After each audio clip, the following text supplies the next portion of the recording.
Hello, everyone, and welcome back to Owoh's Corner, my own little corner of art. And I'm ashamed to say this, but I have been very lax, and I've been just taking my sweet time with this animation, barely doing anything with it.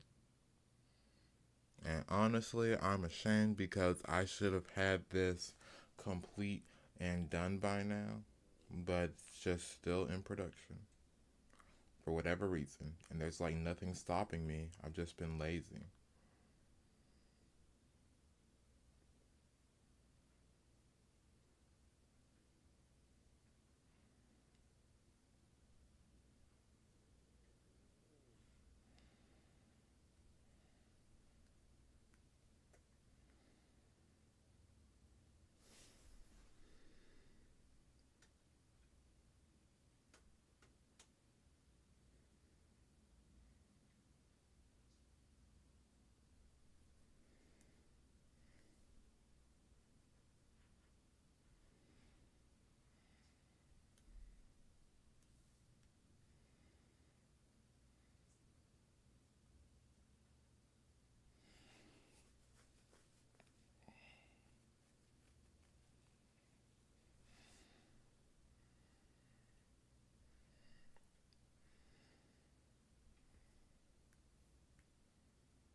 And I may have to redo his torso as well.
Oh yeah, while I'm here, I was actually downtown in downtown Raleigh, and there's like a lot of stuff to do down here. Like I'm not even gonna lie, there's so much fun stuff to do.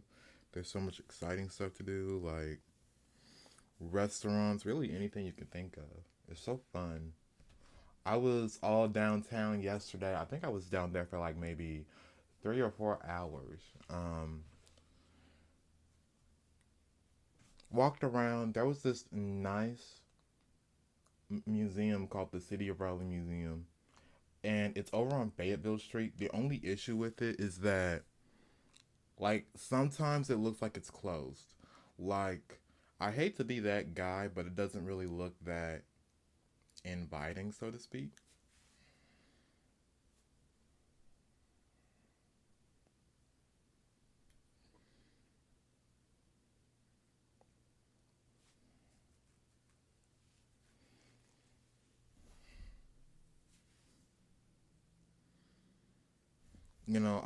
I'll tell you guys my story later because I need to work on this animation. Like, for the life of me, it just doesn't, like, the torso doesn't feel right. And so sometimes what I like to do is I will actually zoom out in order to get a holistic view and approach to the head.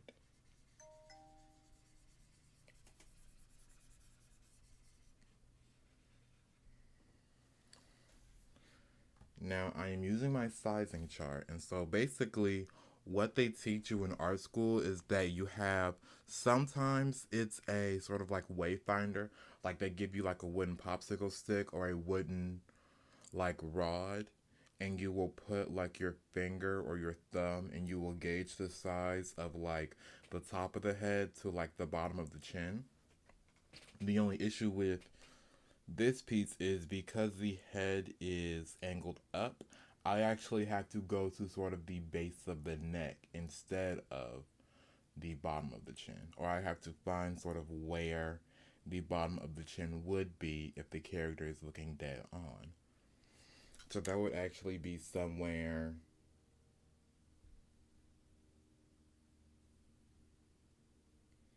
If the auto saving would finish. So if the head was sort of angled downwards, then the chin would be somewhere. I want to say right here.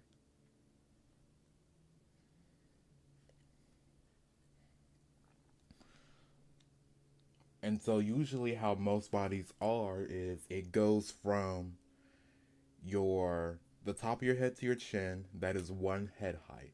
And then your second head height would be sort of like your chin to your sternum. So using my sizing, that means that the sternum would be about right here.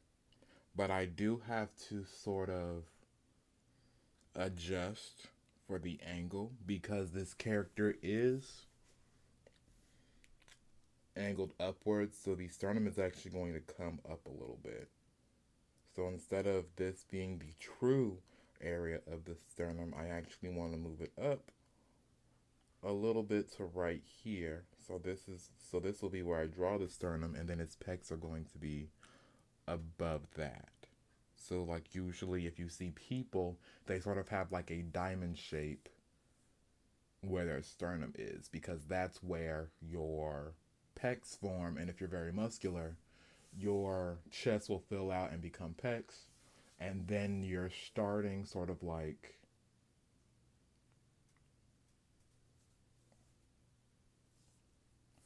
it's sort of like your pecs will form, and then below your pecs, your abs, the beginning of your abs, the top of them, will also begin to define themselves, and they will create a sort of diamond-like shape between them.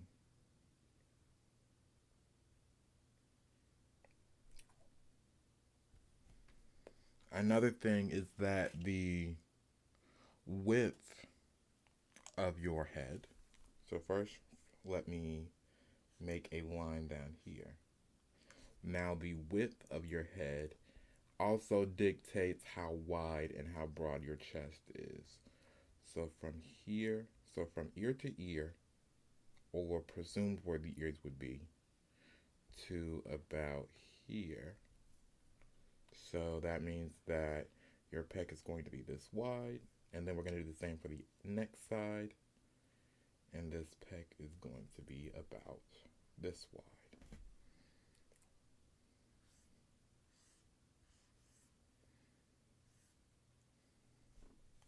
And because of the angle, everything is pushed up, so the neck is going to be pushed up. There is sort of like a general I want to say diamond shape that goes on between the shoulders and the head.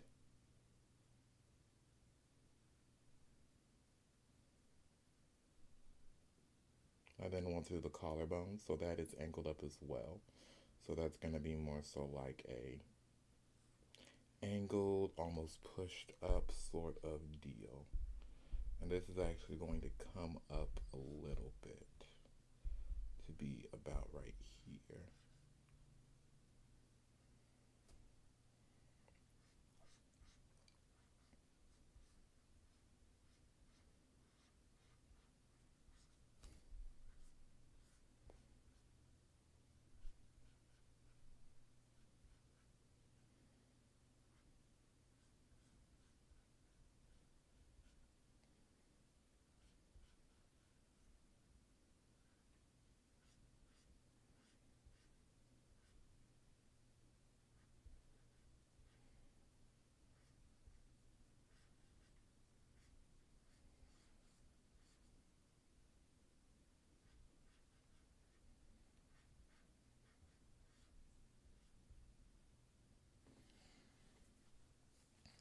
What also helps is if you look at sample images, just be careful with some of your samples because you're an artist, you're going to be looking at nude people or exposed people in order to get references for how you want to sort of shape and define your character. And so, because of that, eventually your recommended is going to be looking very questionable. But, like, try not to worry about that too much.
I think I fixed it, or at least I think it's in a more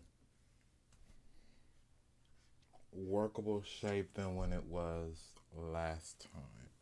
Like this, I can definitely deal with this. Like this doesn't get on my nerves as much as the previous frames did.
Hmm. So I think I'm making some really good progress. Oh yeah, the wildest thing happened to me at work a few days ago. So I was cashing out a customer and she was buying like some stuff. Like she was buying like a dresser and some other stuff and she didn't have enough money. So I decided to take some items off and like she had a certain amount, like she had like 120, like 120 and 4 cents. But the price was like 120 and 6 cents. And so then I'm like, ma'am, do you have 2 more cents? And she said, no. Do you have 2 cents? I said, no, ma'am, I don't have 2 cents. I don't carry money on me. I only use my card. And then she just went on this whole tirade like, oh, you're being so disrespectful. You should have money. Like, you should have money ready to give customers. And I mean, I told her, like, hey, I don't carry money. It's not my responsibility to carry money. Like, and then she just like walked away. Like, she wanted to take some more stuff off. She ended up having enough money to pay for it. And then she's like, "Oh, keep the change, save it for someone who needs change." But I didn't do that. Like I just put it in my drawer and thought nothing of it because like it's not okay. So here's the thing: like folks try to say like, "Oh, the customer is always right," but like they're really not. Like The issue is that stores try to appease customers in order to get the sale. When in reality, I'm one of those people who, like, if you don't have money, then like there's nothing I can do. I can't ring you up, and it's not my responsibility to finish paying the tab for you. Like that's the whole thing. Is like you cannot. There are rules when you go into place. If there are rules when you go to a restaurant, there is a rule when you go out in public. There are rules when you go to the park. There are rules everywhere, and so it's not my responsibility to finish paying for something for you. Like I am all for helping the needy, helping the homeless. I help people. Like there are times where homeless people are like outside and like I get them something to eat. And I don't like get them like just anything. Like I will go in the store and like I will get them a hot plate and give it to them. Like I've helped many people. But I can't keep but I can't hand wave stuff because then my register will come up short and then that's when I get in trouble.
Hey Coral, how's it going?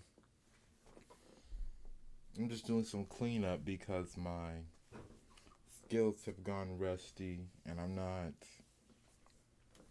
drawing as good as I used to.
Oh, I use pen. I have a drawing tablet.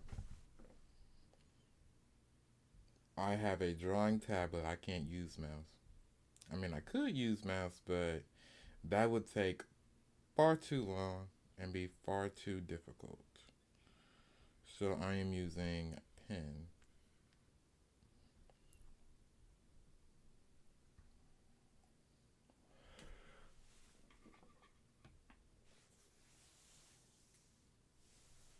Then I would say not necessarily don't bring it up, more so tell your parents about it. And definitely tell both of your parents together. Or just say, like, hey, mom, I think so and so has anger issues. Hey, dad, I think so and so have anger issues. I already told mom. Because what you don't want to do is tell one parent and not tell the other. Because then things are going to be one sided. So I would say if someone's having anger issues in your family, either if you can't tell both of your parents at the same time, tell the one you trust the most, and then tell the other one the exact very same day, or at least as soon as you have a chance to, because married couples, especially like conservative and what's the other word I'm looking for? Not classic, but like classic married couples, they're going to tell each other, especially when it concerns the children.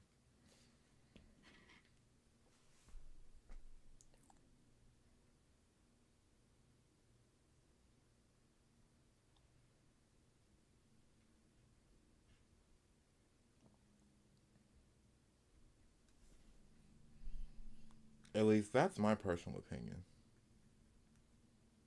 But definitely tell the family member you're closest to.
suppose I have that as my positive mediator because I'm actually my mom, but I'll try.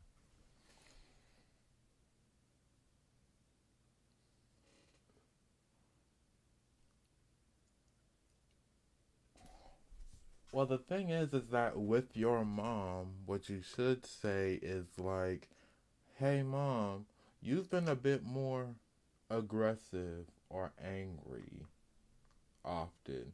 Is everything all right?" Or, "Mom, are you okay?"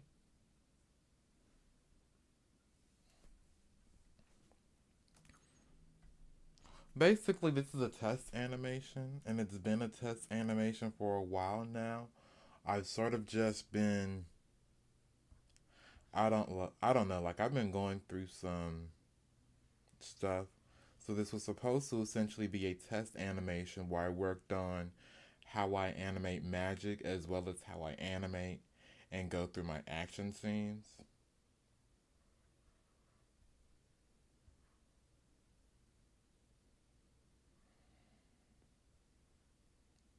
And because my show in the future is going to be very magic focused and invocation focused, I need to establish a way and method of animating magic and animating different special effects because I don't know how to do that yet. So this is mainly primarily an animation work on my effects, as well as to finally pad out and get a concrete idea and concepts of animating certain NPCs. Why did I say NPCs like this is a video game? Certain characters, my bad.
Now, what I'm doing is a animation principle and exercise known as breaking up, where there are certain things that are too detailed or take too much time to be drawn on all one frame. So what animators do is that they break up the animation and draw certain things on different frames.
So a keyframe is a specific frame in the animation, whereas breaking up or separating your animation is when you draw multiple things on different layers.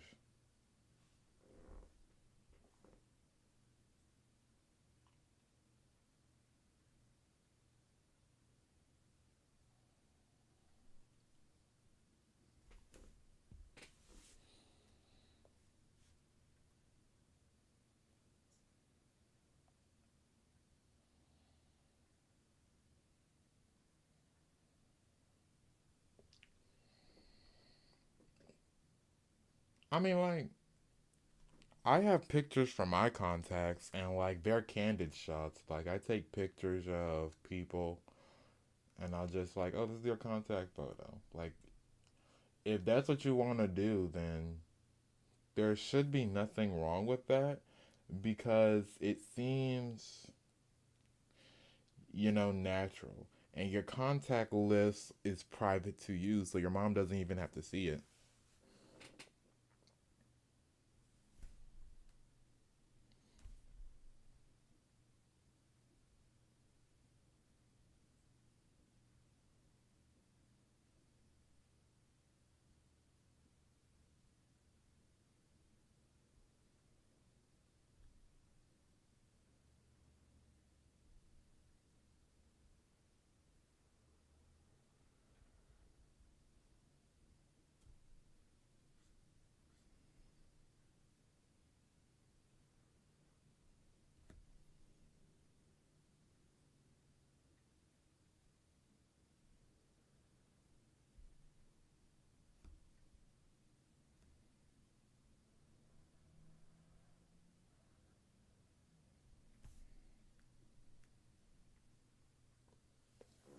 Like, those photos are fun. Like, honestly, contact list photos are some of the best photos because, like, you put those in there for a reason. There's a reason why you have your brother the way he is.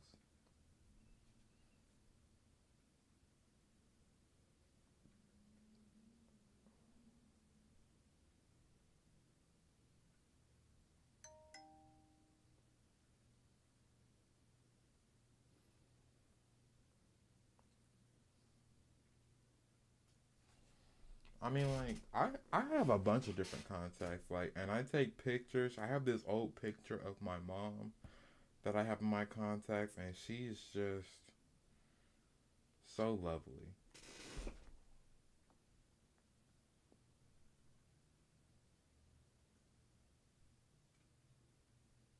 Yeah, it's her son, and her son is a silly, lovable kid who has a playful side. So why shouldn't you take a candid picture of him, something that's personal, something that it's not like you're taking pictures for court or for some sort of legal document. It's something that's supposed to be fun and interesting and engaging.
If you spend your entire life trying to be serious, then you're going to miss out on a lot of things that are fun and a lot of things that can bring you closer to your family and those that you love.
So the reason why I'm getting rid of the baggy pants and replacing them with this sort of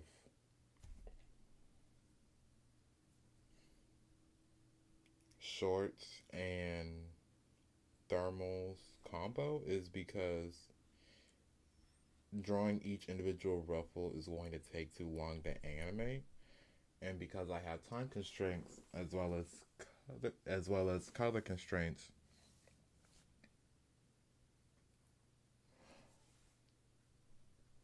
Oh, it's fine. Like, folks come in my chat and we can talk about anything. So if you want to talk about your mom, then that's fine.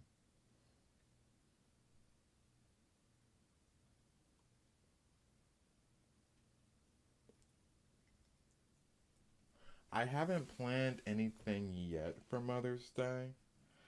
I did buy a like 4 tier planter. So my mom, she's like a big plant grower. She has plants all over the house. And when I remember, I do water them from time to time. But I wanted to make an herb garden, and so I bought like this 4 tier planter, and I plan on growing like some okra because my mom loves okra. I'm also going to be growing some thyme. I think it was parsley, sage too, and then some peppers because my mom, she likes to grow like bacon wrapped stuffed jalapenos, which are really good. You should definitely try them. Um, I don't know what I'm gonna do for Mother's Day. Cause last year for Mother's Day, I think we what did we do last year for Mother's Day? I think we like went out to eat, which was amazing. So I'll probably take her to like a restaurant downtown for Mother's Day. Wait, what day is Mother's Day? But it should be coming up soon.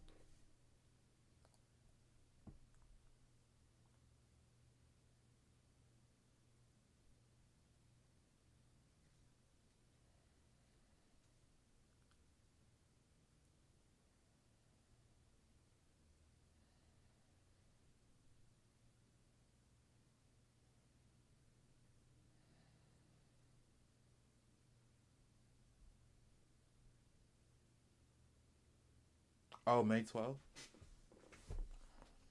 Well, my off days are Thursday and Friday. So let me check my calendar and see what day that falls under.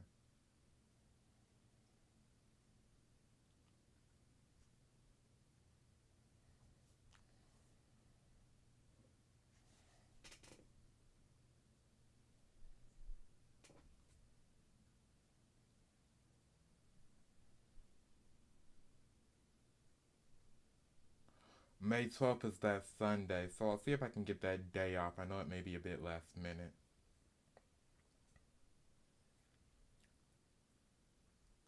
Thank you for telling me, because I almost forgot.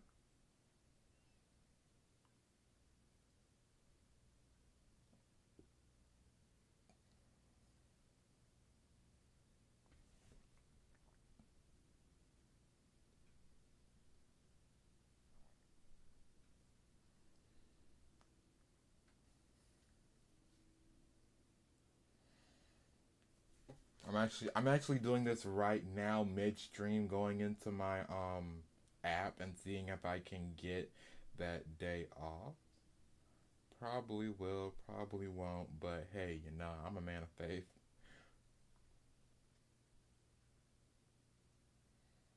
Cause I already got June 26th off because that is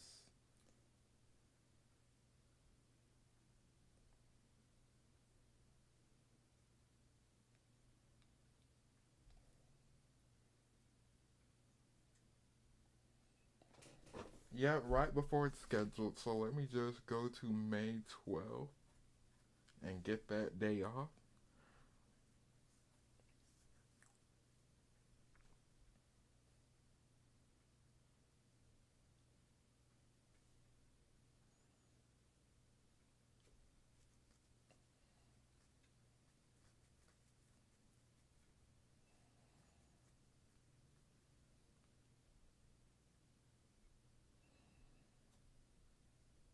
So, I should have enough hours by the time May 12th rolls around to take that day off. And I'll probably take my mom downtown to like a nice restaurant.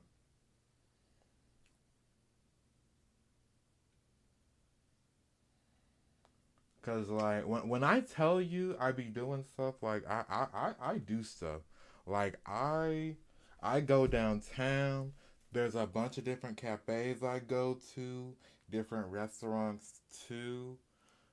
Cause it wasn't Mother's Day, but it was definitely, I want to say, like a month or two ago. We went by the Big Easy, which is like this Creole restaurant downtown. The Raleigh Times that I went to yesterday, like it was 50-50, but like the Big Easy was so good. Um, I'll see if they're doing like some sort of special festival downtown around that time, cause like I'm what's the word? I'm entrenched. I'm no, not entrenched. I'm like knowledgeable on the different events that go on. So like if I see an event, then I'll tell my mom about it, and I'll try and like I'll try to do something for my mom with my mom.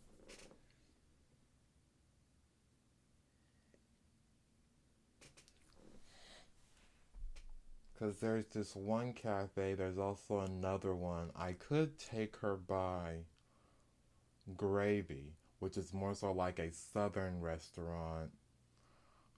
What else is there? We'll figure something out. I have like what, 3, 4 weeks to plan. So yeah, I got time to plan. I got time to think of something.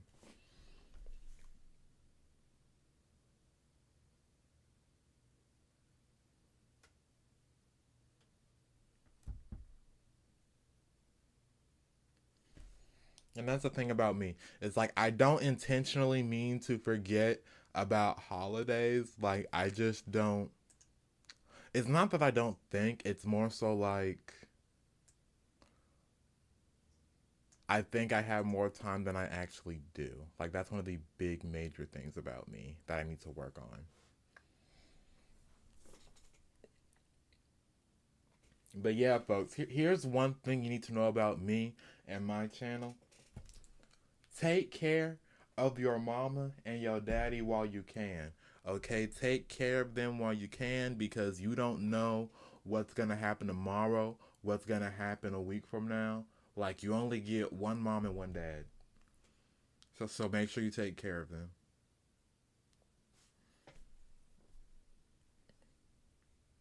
And like the world is becoming a darker place and things are getting more difficult, but like just take care.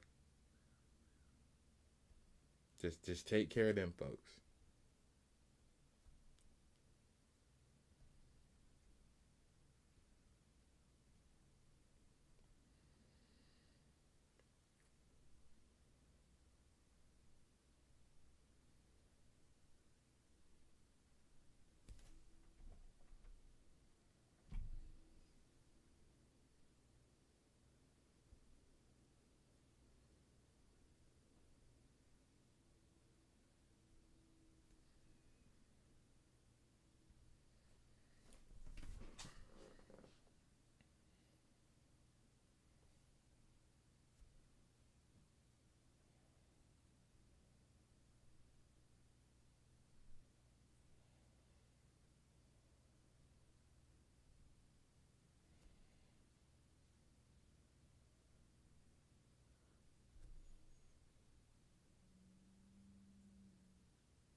Cause like here's one of the things that you need to know about me. Like I don't care if I lose my job. I'm always gonna take care of my mom. Okay, like there was an incident that happened a few days ago where my mom was sick, and so I had to take the day off. I had to use some sick time to take the day off and take care of my mom. And then like literally the next day, folks were getting on my case, and they're like, Moby, you should have come. You should have come into work that day. You should have done this. You should have done that. Like I'm like I was taking care of my mom. Like I only got one mom, and that's the thing. It's like a lot of the supervisors know I talk about my mom. Like I be like I say like, oh my mom, she fixed me this for lunch. She fixed me that for lunch. Me and my mom, we did this. Like I love my mom. Like literally every other word is I love my mom at work.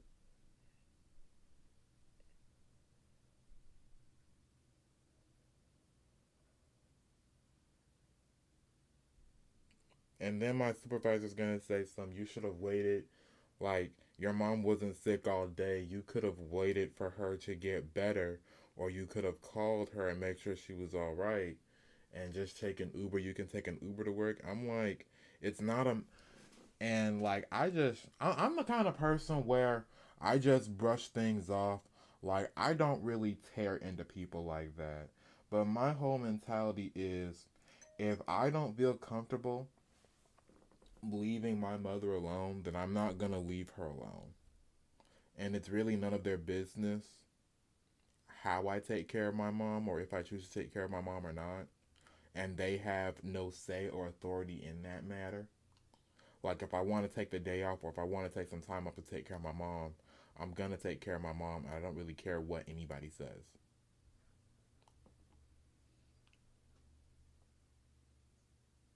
And like we have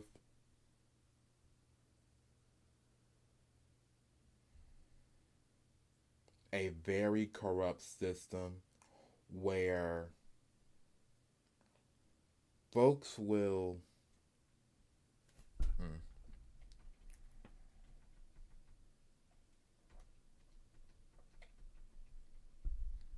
I gotta watch what I say and how I say it.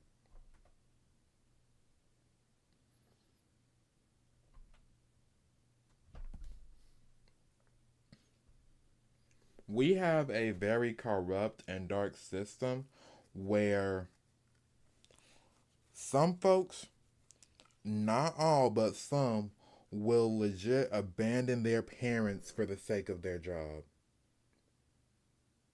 And that is not me. I can't do that. I physically, emotionally, spiritually, however you want to put it, cannot abandon my mom. Like I'm not going like she's been through so much and folks just do so much and can do so much.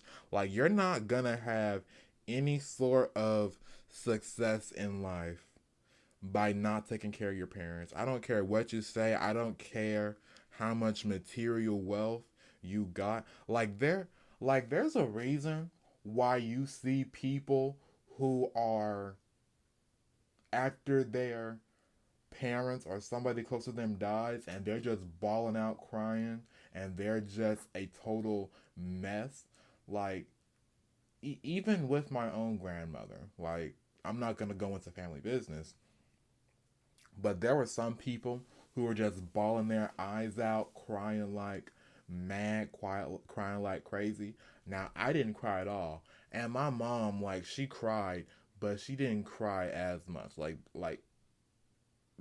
that's why I say that there is a spiritual aspect to things, because you see some folks where the death of a loved one or the death of a family member will haunt them until their own dying day. And that's because they didn't do what they had to do or what they should have been doing when that person was alive. That's why they're so tore up. That's why they got so many demons. And that's why they're going through so much spiritual and mental turmoil, is because they weren't doing what they were supposed to be doing. And then there are folks who put their job above their own family, and then they wonder why their children are disrespectful, or why their children don't like them, or why there's mess at their home. It's because they don't have that separation from work life balance. And folks joke about it. Like folks genuinely joke about like work life balance. Like, oh, you want work life balance? Like you're supposed to be in the office for not your 9 hours, but you're supposed to be there putting in 2, 3 extra hours. And then, and that's the thing is like, there have been warning signs, I want to say. And what I mean by that is like, we are now into, there have been warning signs. And everything that's been going on is a warning sign. Like, dad missing sports games, and your child, and like 2, 3 years later, your child doesn't visit you when you're in the hospital. Or like, mom insulting you, and then 2, 3 years later, like you are in a nursing home. Like there is a cause and effect, and there have been like small things like that, and like they are major. But what I mean by that is like small things like that have been warning signs, and now we are entering a time and era where there are now massive consequences for choices. And what I mean by that is in America, like the boomers and Gen X, that silent generation, they became successful, and they pulled the ladder right from under them and said, all right, we got our success, we got our future. Now you guys find a way to figure out yours, while simultaneously making it so hard to find jobs and find homes and so much other stuff. And now folks want to say like, oh, there's a baby issue, like young people aren't having enough kids. It's because you made the environment so toxic and so unlivable that no sensible adult will realistically want to bring a child in the world if it's not going to be a benefit. And what I mean by that is, so okay, so essentially God is so good, and God is so smart because he makes nature reflect life. So what polar bears do is, if they have intercourse, if they mate, and if a female polar bear is not able to get enough nutrition, what she does is she reabsorbs the embryo back into herself and breaks down the nutrients. Like if she does it, like if she can't have a child, she won't have it. And that is the same for human beings, though it's more so on a microcosm level of, if a man and a woman, if two, and there are outliers, there are people who, practice unprotected sex, but for the most part, a sensible man and a sensible woman are not going to have children if they cannot financially, spiritually, mentally, and emotionally be ready and be prepared for that child. They just won't have them. So that's why there's such a declining birth rate, at least in America, because folks are not safe enough to have children. But the elderly people in Congress and in power, they don't understand that, or rather, they don't want to understand that. So they're trying to pass legislation and policies and trying to push and strong arm and force people to have kids that they're not going to have. Like, it doesn't matter how much money you give someone, it doesn't matter how many benefits you give them, it doesn't matter what you do. If someone does not feel safe enough to have children, they're not going to have children. That's just a fact, that's just life.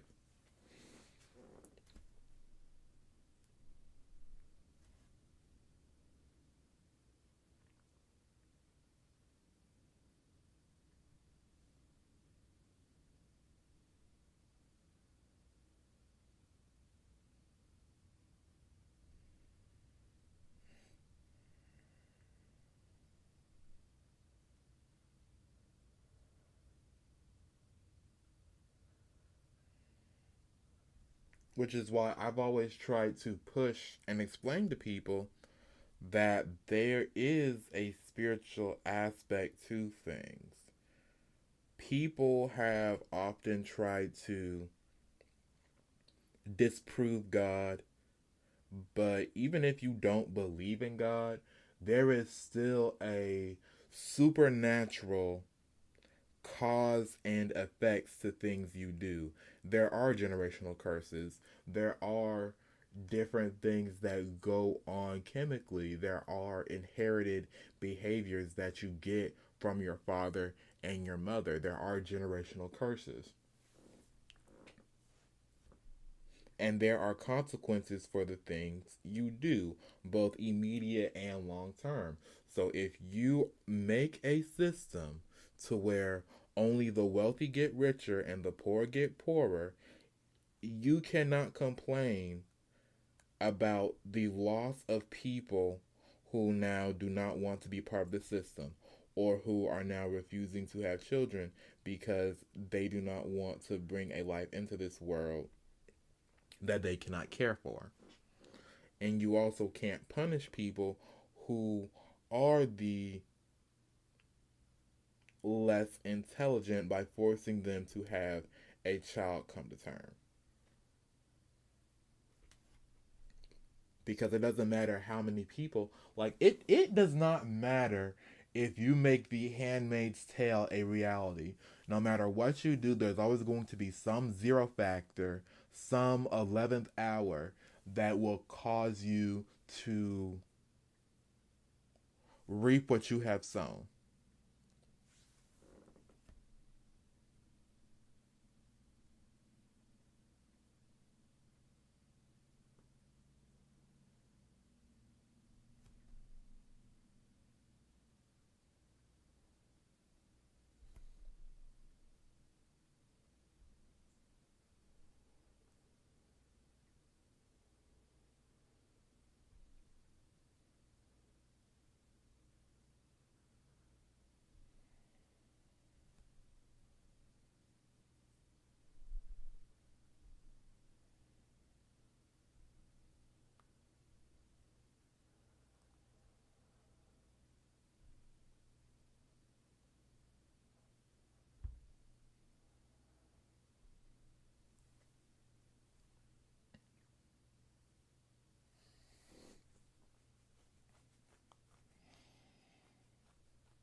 Oh, that's fine.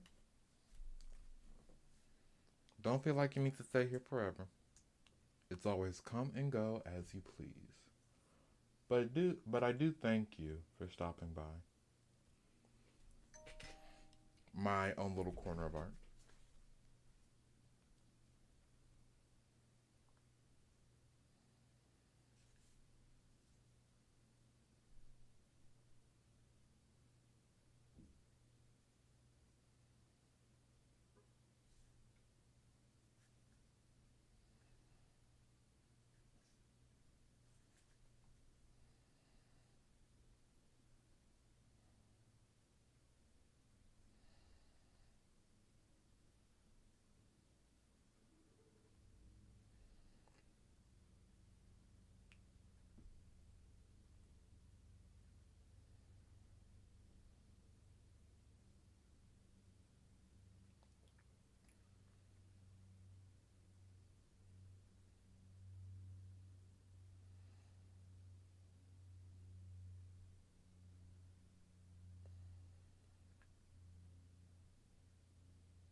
Okay, let me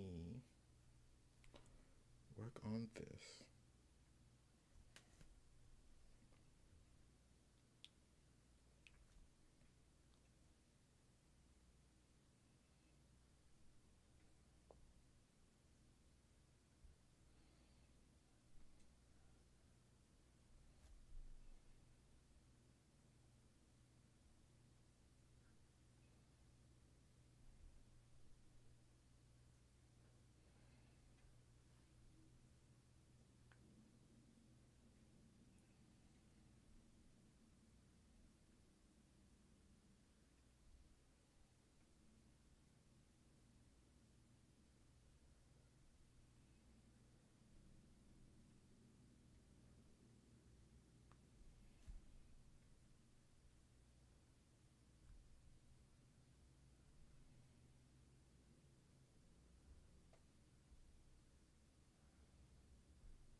I think sometime in the future,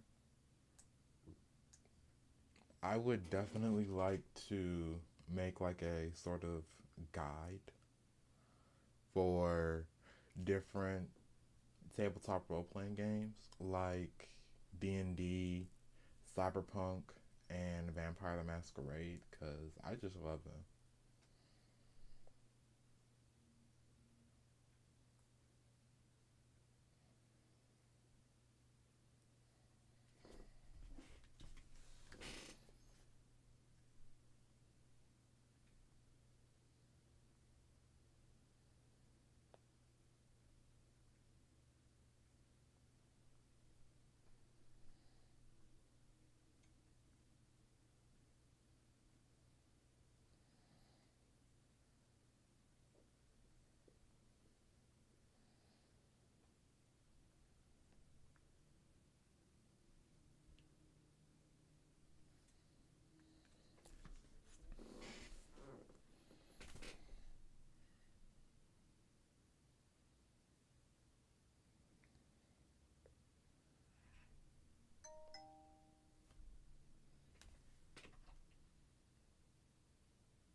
Now, the next thing I want to do is definitely work on the eyes because I just stalled on that forever. And this character is not Storm from the X-Men, so I cannot go with white eyes forever or blank eyes forever.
Now let me zoom in. Now his left eye is his slit eye.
This is coming along nicely.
Things are coming along quite nicely.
Mm.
Hmm.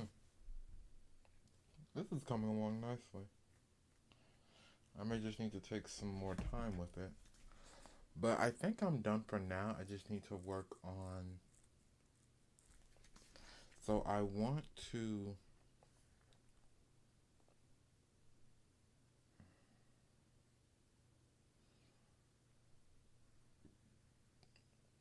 work on this small segment right here, maybe add a few more frames.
One of my friends, he's asking me about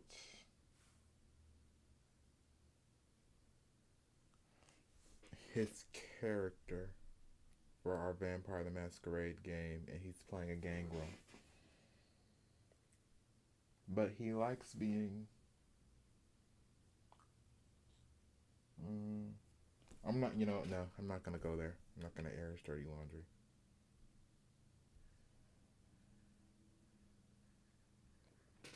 I was gonna say something.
So let me do a quick overview. So, beginning of the scene, we get a nice third of Ao as he is winding up and gearing up to attack his opponent. And he sort of does this magic dash and becomes energy as we do this beautiful zoom out scene.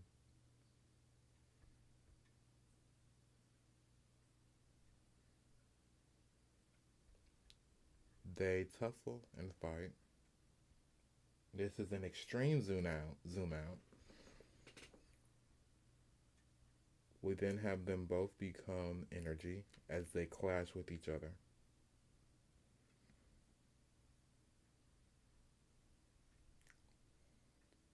As they break apart and put some distance between each other, we get a picture of Ao's foot as it pans up, extends a finger, creates a magic circle, and a formula within that circle.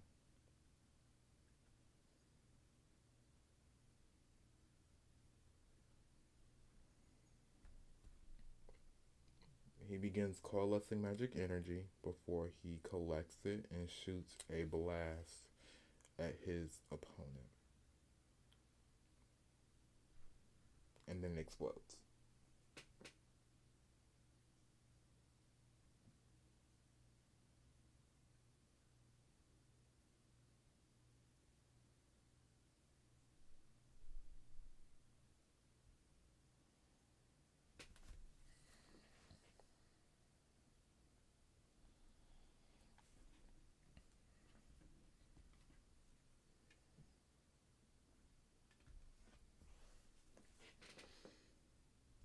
And I decided to just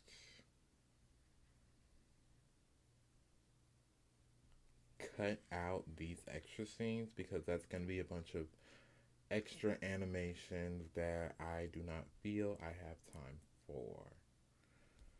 So I'm just going to select all of this,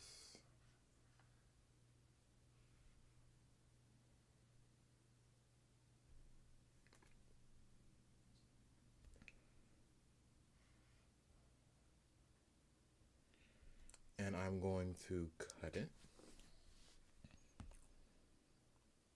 So right click, cut frames,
Now I do want to add a new scene, and I'll just replace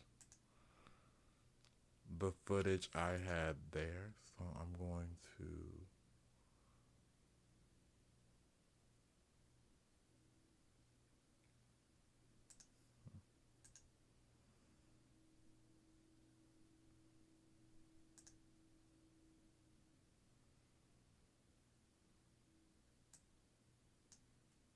and I'll just worry about that later. Because that'll be its own sort of mini animated segment that I work on. Because if I'm being completely honest, I have not animated in a long, long time. And I definitely feel ashamed of myself because this is something I love. Like, I love animating. If I really wanted to, I'd probably have like a 5 hour long live stream and you guys would just watch me animate all day. And I think that's what I'm gonna do when I reach my 500 subscriber mark. I'll do like a special 4 or 5 hour long live stream and just do whatever. Because it's just so fun. And I really can spend my entire day, but it's like so much stuff. And I really need to turn off my phone. So much stuff has been going on. And what I mean by that is like my job, as well as searching for jobs and trying to find work and failing at it and wanting to be better and wanting to do more, but like nothing ever happening.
But I am a man of faith, so eventually, I think things will get better. It's just a matter of patience.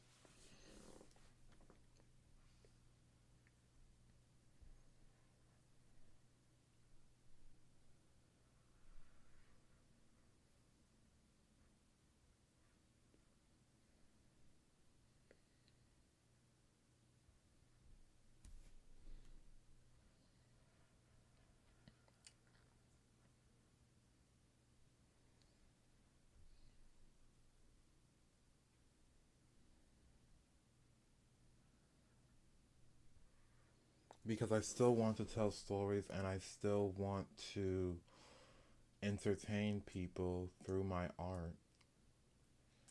And it's just even though I have the skills and even though I'm still learning and working on them, no one has taken me on for work yet. And I have been applying and I have been trying to continue my pursuits while still working at where I am currently. But I'm not gonna lie, it's getting harder. And so many other peers that I know from college, they've given up. That's the real sad part is I know people who've given up. And I'm like, and I just pray that I don't become one of those people who have given up. I pray to keep going.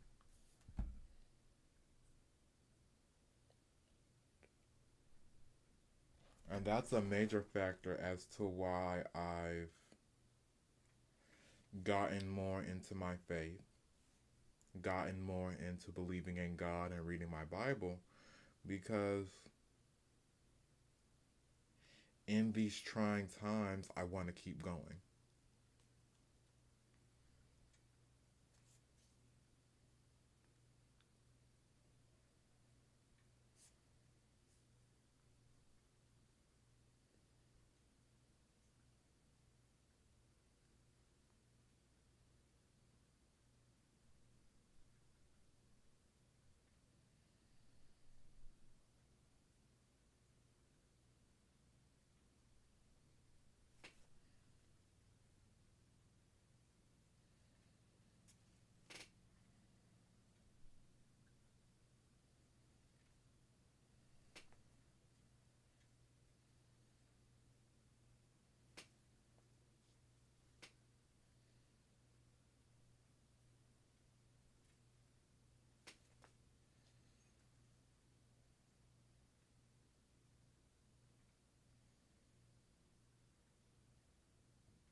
And I guess really all anyone can do is just keep going.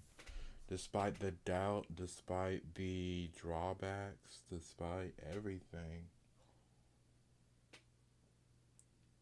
all anyone can do is just keep going and hope and pray that eventually something will come of everything that you've tried and worked hard for and fought to do.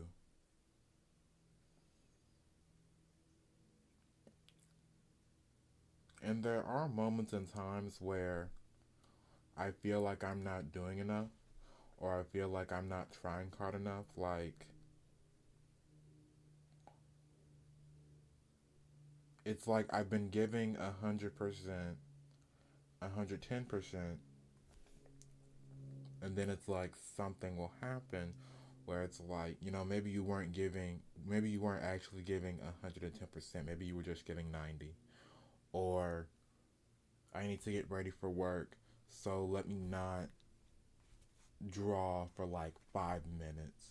And then all throughout work, I feel like, oh, I'm not doing anything. Like, I could have done this, I could have done that. Which is why my off days are my real times to where I can, animate and do what I want. But even then, it's like I'm so tired and I'm so depressed from not doing my art that I just choose to laze about.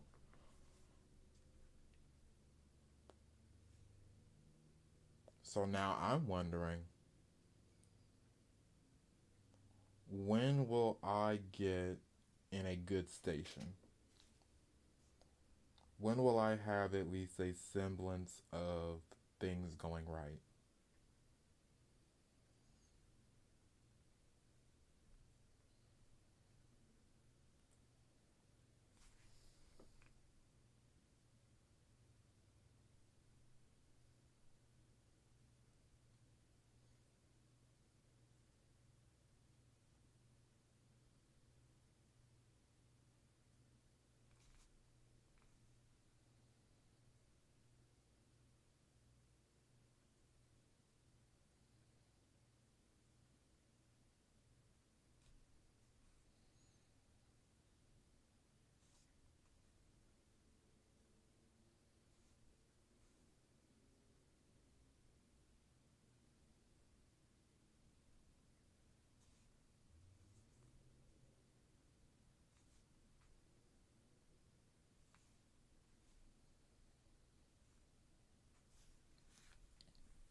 And then every time I ask myself those questions, it really just falls back on having faith and showing patience. But how do I grapple having patience with being active and having activity, because I can't just be patient. I have to do something.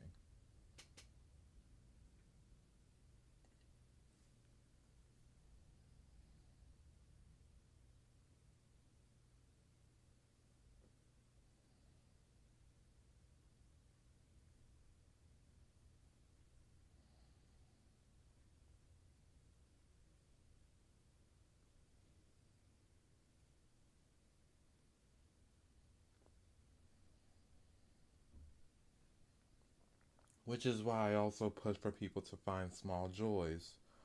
Go out, have fun, explore your city, go to some sort of festival or event your city's having. Keep yourself sane and keep yourself going with momentary joys, because it's those momentary joys that are going to keep you going until you get that big, satisfying moment.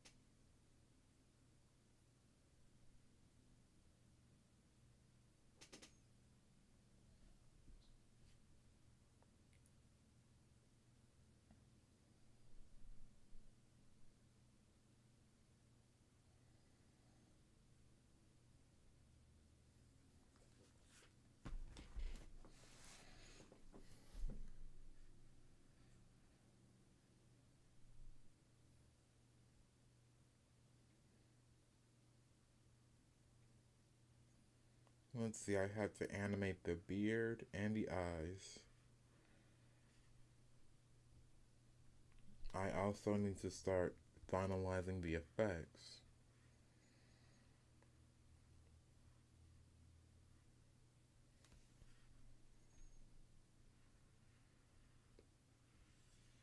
And then I should be done. So, not too much left yet.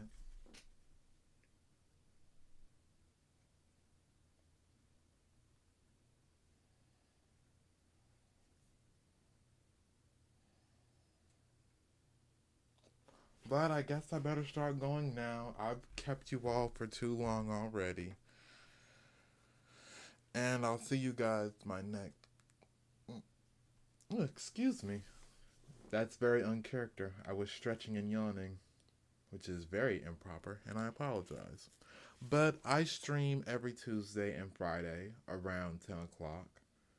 If I don't start at 10 on the dot, Eastern Standard Time, then more than likely I'm going to start at least by 10:30. Like 10:30 is at the latest I start. But anyway, I do hope you all enjoy. Road to 500. Once I reach 500 subscribers, I'll do a special 4.5, maybe 5 hour long live stream. When I reach 1,000, I'll host a very special a Q&A, question and answer stream, where you guys can leave comments about anything about me, and I'll be sure to answer them. Anyway, I do hope you all enjoy. This has been Owoh's Corner, my own little corner of art, and I guess I'll see you guys in my next video or live stream. Bye. Well, before I leave, I want to fix this little toolbar thing because my tools are in the wrong space. Anyway, yeah, that's about it. I'll see you guys in my next video or live